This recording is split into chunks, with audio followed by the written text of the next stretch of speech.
Bitcoin USD, okay, double confirmation of an untested base.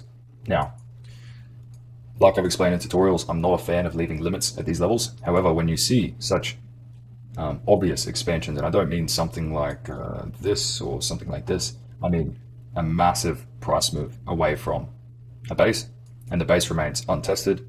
And then before we actually test the base, we have a key high or multiple key highs that could act as a way for the market to generate liquidity. So if we have liquidity resting below or just above this untested base that caused this massive move, once we return to this base and we see a double confirmation, then we can look to get long.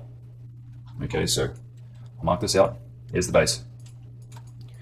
Here you can see we left 1, 2, somewhat equal highs. Okay, but we can assume that liquidity is definitely resting below these lows.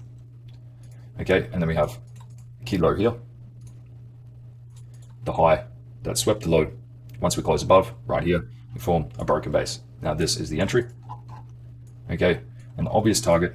Remember, always trying to choose an inside range objective over an outside range objective, being this untested bearish broken base. So we have the high, the low that swept the high. We close above here, forming a bearish broken base. Now, this is our target. Okay, entry right at the top, the broken base. Okay, with your target up here, about 3.5 or 3.4 after fees.